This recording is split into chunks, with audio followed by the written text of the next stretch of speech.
live on YouTube. That's my cue to start dipping the music, because we have production quality on our minds here. We're all about production quality and value. Hey, I'm Joel. Welcome to today's daily briefing. It is Tuesday, March 19th. I am Joel at RevThink, where RevThink exists to help you as a creative entrepreneur thrive in business and life and career. Want to welcome Tim, and then Tim, I'll let you give the introduction to our special guest today, and you guys can share this topic that is no doubt on people's minds. Yeah, sure. Well, yeah, welcome on to Tuesday, as Joel reminded us with this clever song that nobody else could guess the band. Apparently it's, what's it called? Till Tuesday is the Till Tuesday. Yeah, it's good that we I'm glad that you have something about each day of the week and the songs we're choosing in this final week, so that we remember which day it is and then how many days we have left to produce content. I'm trying to help however I can. Yeah. It's so good to be with you today. We are RevThink, and we exist so you can thrive in business, life, and career. And one person that's been part of this journey with me for so long is my friend and colleague, Jason Fletcher. Welcome, Jason, to the Daily Briefing. Hey, thank you very much, Tim, Joel. It's great to be here. Is this the first one you've done with us? Have we kept you? Yeah, this is the first Daily Briefing. Right. I've done some confabs and jump starts and things like that, podcasts, but this is fun. So we've kept you hidden for all these weeks, and now that we're in the final week, we invited you in. Is that? Yeah. Well, it's everybody's favorite topic, right? PPP. So. Yeah, of course. Yeah, thanks for being part of this. Just so people kind of know what you do at RevThink, why don't you kind of give us like a 30-second Sure. rundown of the specialty you do? Yeah, I think that, simply put, I am really focused on operations, finance, and production with clients. So a lot of times that leads into cash flow and profitability and production management of jobs, things along those lines. So that's the sandbox I usually play in. And anybody that's heard PJ give just accolades to RevThink, what they really mean is Jason. You are the one that puts in the hard work behind the scenes for us. So yeah, those guys are fun to work with. That's for sure. Yeah, they're great, huh?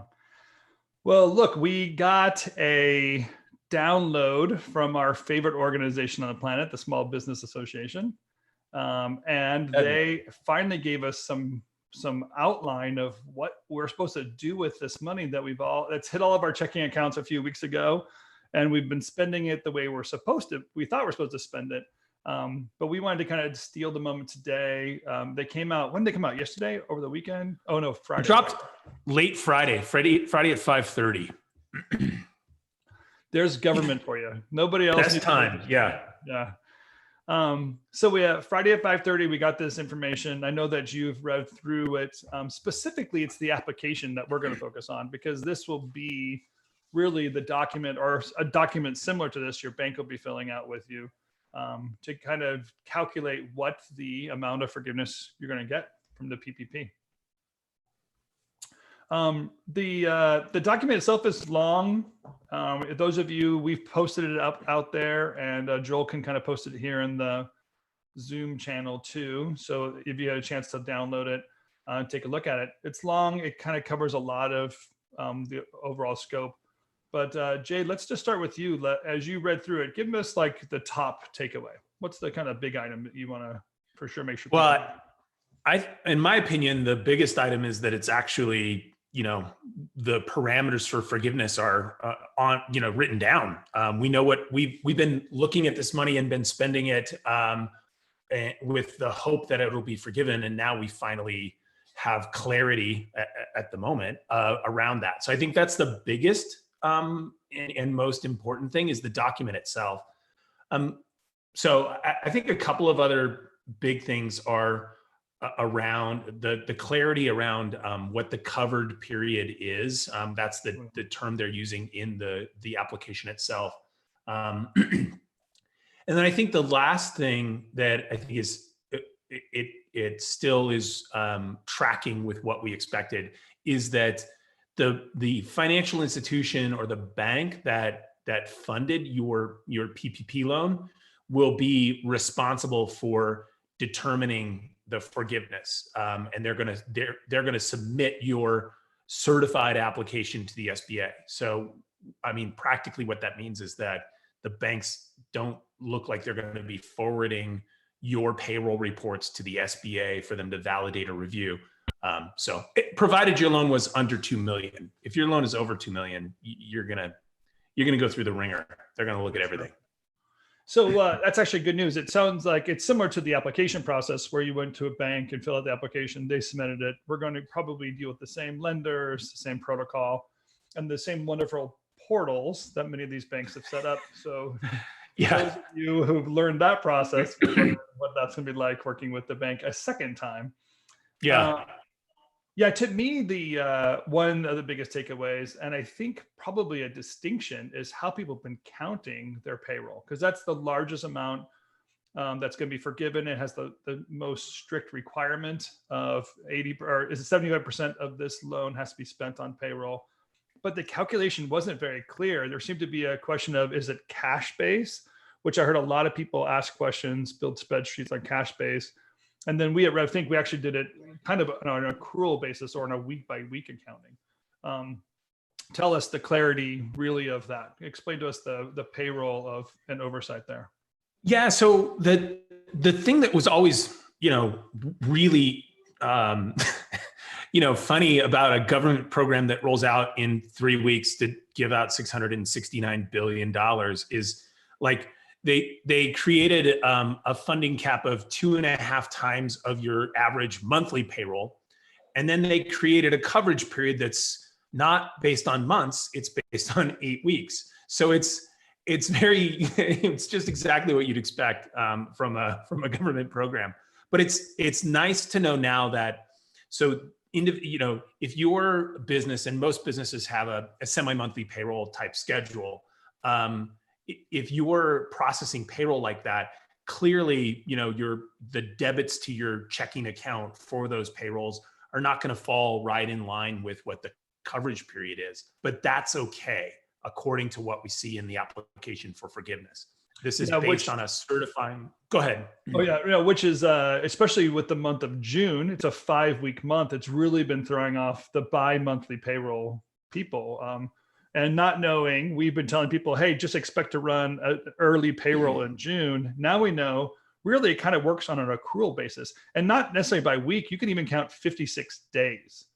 Right. So a 56-day period, what costs you accrued in payroll during that 56-day period is what you're going to put on the forgiveness application.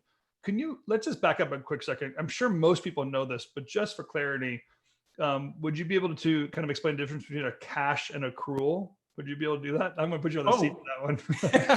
Because I don't think I could. That's why I'm making you answer it. Yeah, I mean, it's a pretty simple thing. Like the cash basis is really, basically a reflection of when the money hits your checking account or leaves your checking account. That would be the cash basis. So, if you pay an invoice, well, it doesn't matter what the date of that invoice is. It's considered an expense when the cash is deducted from your checking account. Whereas an accrual is based on when the revenue or expense is incurred. So if you issue an invoice today for services that you've done and you don't get paid for 6 weeks, it still would be considered part of what would be May's revenue. Great. Yeah. So specifically with payroll, we don't often, as business owners, recognize payroll in that way. We kind of think of people as an annual salary. We pay them bi-monthly or every 2 weeks based on their annual salary. We don't think of them as necessarily a day rate or a day calculation. If you were going to build out a worksheet, then my recommendation is to take someone's full annual salary, right? Divide that by 52. So you have a weekly rate, and then assign that weekly rate to basically a weekly burn for this 8-week period. And then you would know how much you accrued during those 8 weeks for that person. Your payroll report would reflect the days that payroll covers, correct? So I receive a paycheck on, we'll say June 30th, it would tell me that I earned that paycheck for a period going up to June 30th or June 1st or June 15th or whatever that payroll offset is. Those payroll reports then are probably going to be given to the bank. Is that what your expectation is? Yeah, that's my expectation. And so one quick note on that is the bank is going to be the one that deciphers, okay, my covered period ended on June 26th, but my payroll didn't run until June 30th. You're still going to give the bank your June 30th payroll report, and they're going to be the ones that, based on your certification in the worksheet for the application, they're going to be the ones that go, okay, I see the payroll hit. So the other thing here I'll point out is there's also an alternative payroll period. Yeah, there is. And it says, for administrative convenience, borrowers with a biweekly or more frequent payroll schedule may elect to calculate eligible payroll costs using the 8-week period that begins the first day of their first pay period following their loan disbursement date. So yeah, there is some flexibility there. Yeah, what that really is saying, if I get it right, is if there is a specific day, and I think they use this, they say, okay, so for the covered pay period, they give us an exact example. For example, if a borrower receives its PPP loan proceeds on April 20th, the first day the covered period is April 20th. The last day would be June 14th. So very clear how to find out what 56 days is. Just look at a calendar, lock that stuff in. For the alternative, they're basically saying, or you could shift, for convenience, you can actually shift that start date. It's still going to be calculated 56 days, but you can have it match the first day of a pay period. Right. Does it say, I can't remember, does it say how much I can shift it? Can I shift it up to 2 weeks, or is it supposed to just fall within a certain? It'd be like one payroll period either way. So you could, if your payroll periods was a week and a half away, you could shift it that far back or forward. Great. That's great. And I would say one of the major reasons that if you had instability, well, I would say, you let people go in the period between February 15th and your funding date, you might use that alternative payroll covered period because let's say you brought some people back on staff, and so it took you a few days or what have you to get that done. That would be the way or a reason you'd want to look towards that alternative covered payroll period. Yeah, one thing that I've been hearing, Jason, I'm just curious if you have an opinion about this, is let's say I heard sort of anecdotally from some bankers who said, for the most part, we've received guidance, I'll put it that way, that PPP loans under 2 million aren't even going to be audited for the most part. But does that, and that's not obviously a license for owners to just do whatever, but does that, to a certain extent, does that help you breathe a little easier, knowing that the chances of most folks here being actually audited and having to have every T crossed and I dotted, like if we're within the spirit of the law, I feel like that's the best, we're doing the best we can. Right. I would say that's a pretty fair assessment. It's pretty clear that, look, the reality is like the scrutiny is only going to get more complete. But I think, for folks that are 500K and under in PPP loans and things like that, it's pretty unlikely that you would see anything. The most scrutiny that you're going to get is from your bank. Some banks, and we saw this, and one point you made earlier, Tim, was how the application process was, sort of like the Wild West out there. I think you have a lot of time before you have to request this. You have until basically October 31st. So banks are going to be a lot more organized around how they're going to, and there is no cap on forgiveness. So everybody was rushing to apply for the PPP funding because it was going to run out. there's no time crunch on the forgiveness application. So banks are going to be a lot more measured. They're going to be a lot more organized in the way they accept your application. But ultimately, for the vast majority of these loans, the banks are going to be the ones, dotting those I's and crossing those T's. Richard Frank asked us to run a hypothetical on somebody on an annual salary to calculate it. Let's just use a hypothetical. Someone made $52,000 in a year, right? You would take their full annual salary, $52,000, divided by the number of weeks in a year, 52 weeks. So that person would make $1,000 a week. Therefore, $8,000 of that person's salary would show up on your application. And because that person did not make over $100,000 a year, 100% of that money is forgiven. Jason, if someone makes over $100,000 in a year and they're still processing payroll at over $100,000, the total maximum per week would be, do you remember what that math is? It'd be 100,000 divided by 52, right? Yeah, exactly. It says it right there, actually, in the application on the page 4. It's $15,385 per individual. That is the absolute max. So it's definitely based on a weekly salary versus a monthly. Because a person who was earning $100,000 a year on a monthly basis would earn over $16,000 in that period. So that's well pointed out. So very divided by 12. Right. If you're doing 2 months, you would divide it by 12, which is a little bit higher than if you do it by 52, which is weeks. Yeah. Really, it's really important to do the 52. Yeah. Really, really important to clarify. Thanks for hitting that. I also saw it here. If I go to page 4 also, it says the tax document. This is one of the items you have to initial that you are submitting. And it says the tax documents I've submitted to the lender are consistent with those the borrower has submitted and will submit to the IRS.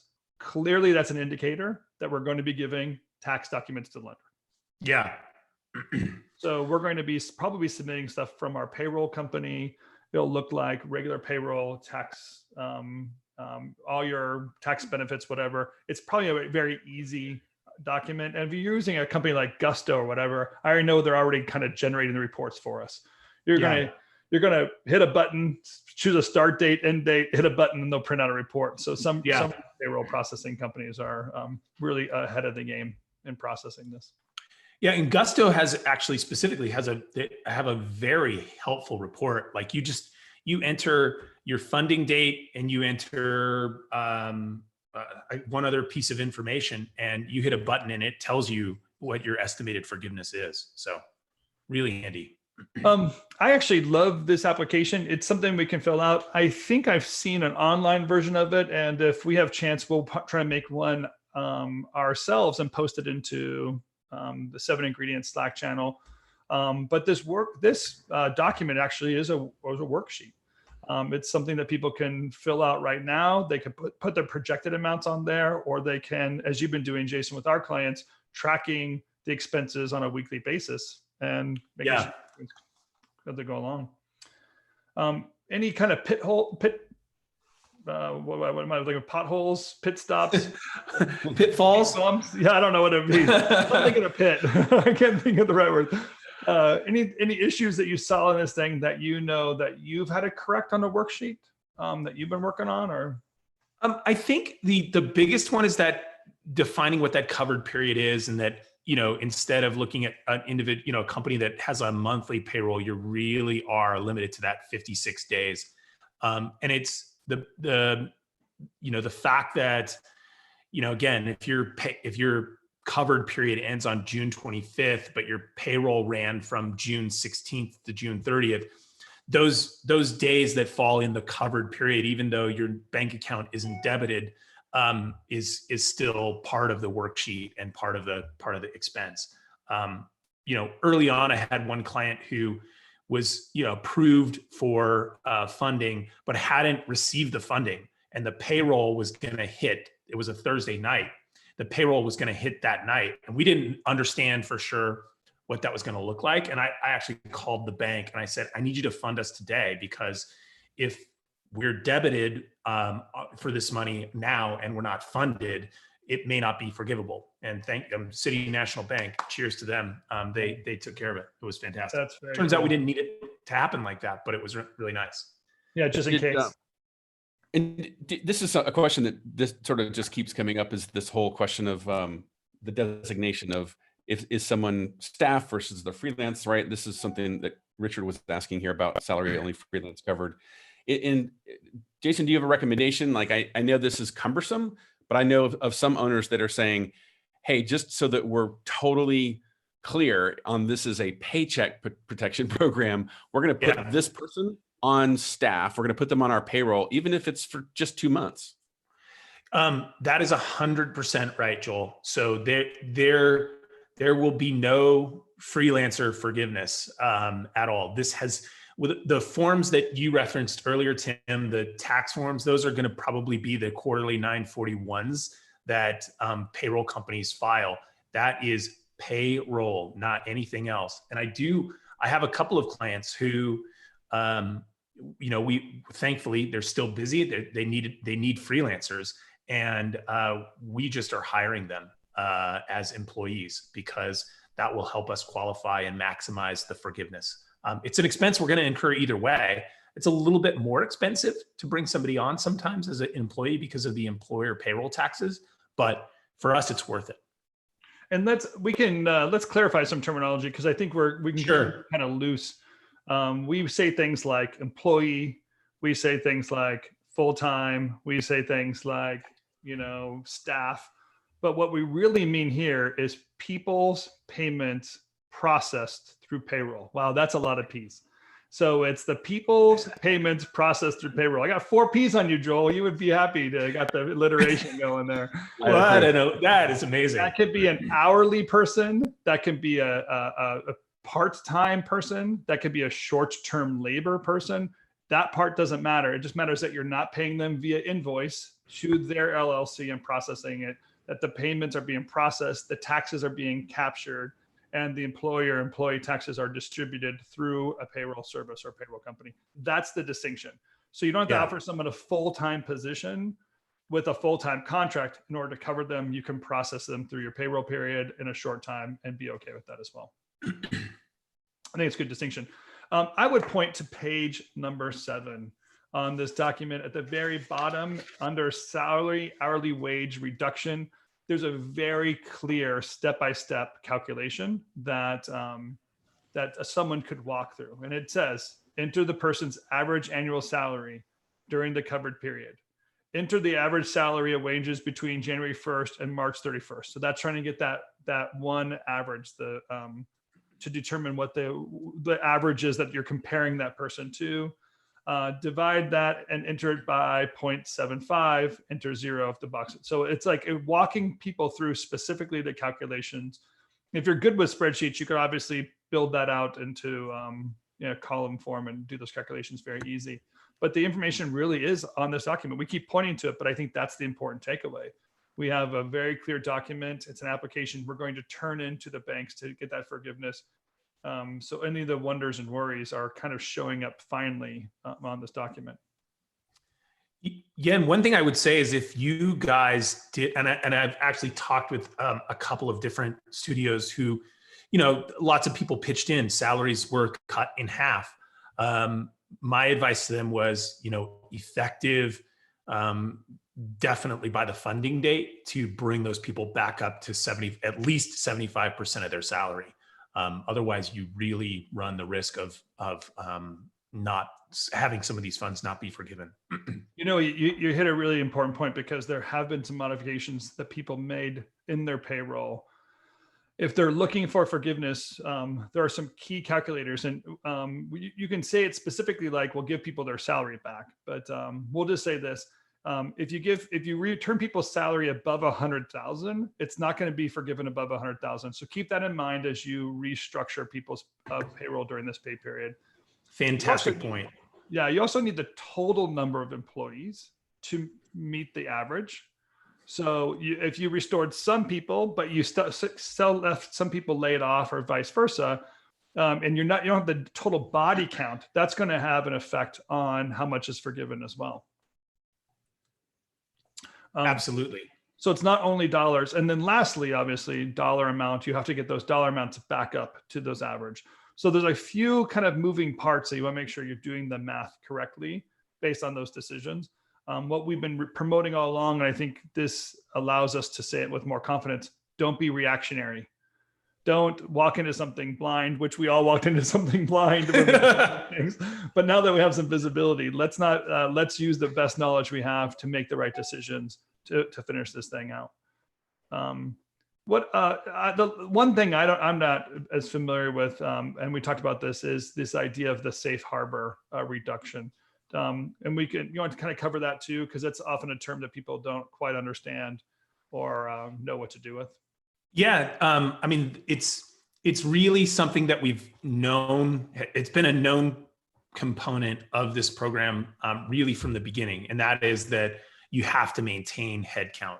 So when they say safe harbor, they just mean that if you meet that headcount requirement, then you can therefore meet those other requirements and have maximum forgiveness. That's great. So one point on that would be, there are two different testing periods to determine your average FTE or full-time equivalency. If your FTE average was 10, let's say, the lowest one was 10, and then during the covered period you have 9 employees, then only 90% of the loan would be forgivable. So it's a direct percentage of your headcount, maintaining your headcount count. Yeah. And again, they did very well. Give us some examples. Hey, let me ask this question that Colin said. I'll ask you the question, Jay. He says, I have one guy that's out on paternity leave. What should I do for that?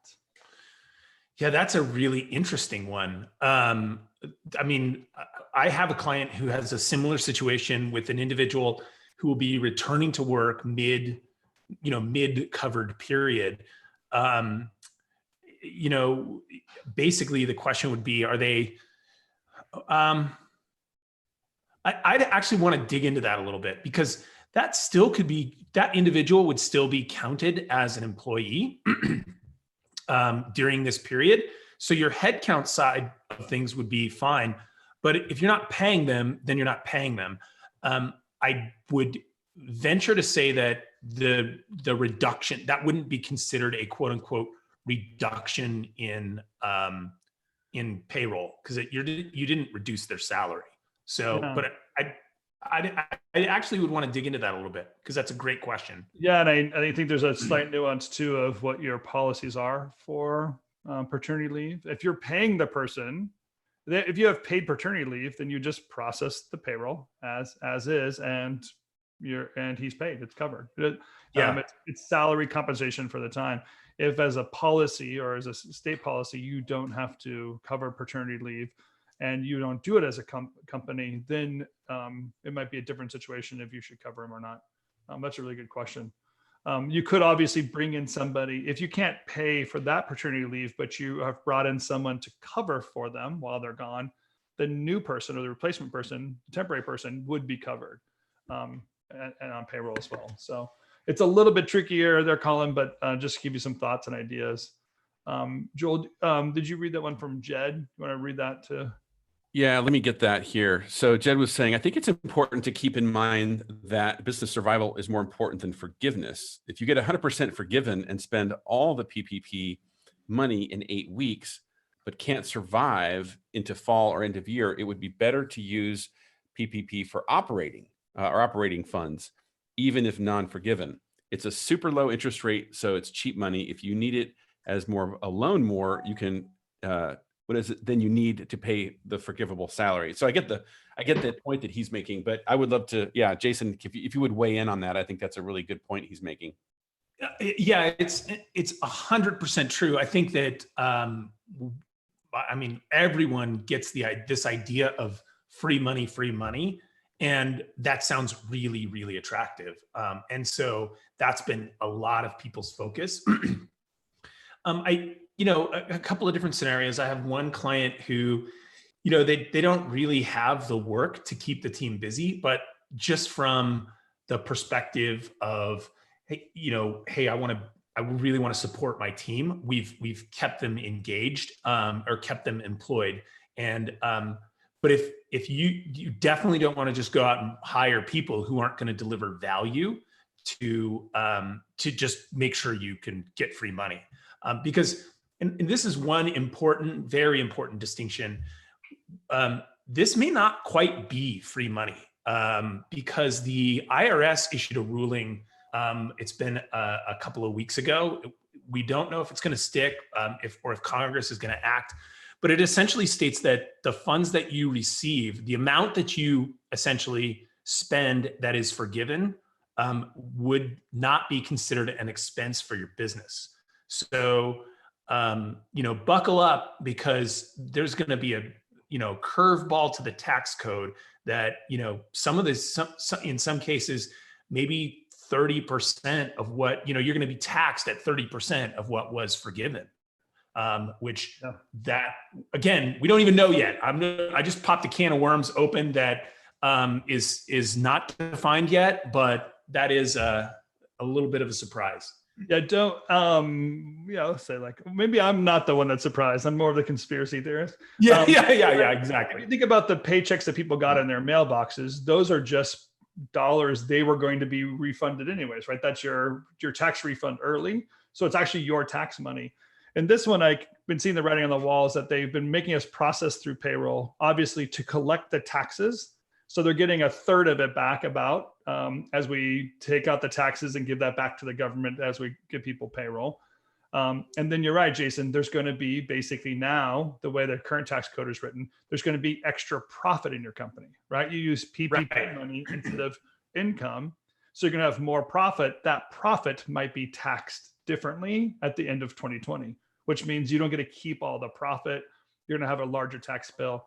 What that means for you right now is don't go spend the extra money. Like, make sure that you are doing some tax planning now and setting aside that revenue. I know it's very difficult. I know it's really difficult in a time of need, when you need cash and you're trying to make ends meet. Cash flow becomes very important, but also always right size your company, spend less than you make. So you're still going to have to make some other hard decisions so that you don't get hit with a huge tax liability in 2021. That could be some of the largest burden that you have as a company. And we want people to avoid that if possible.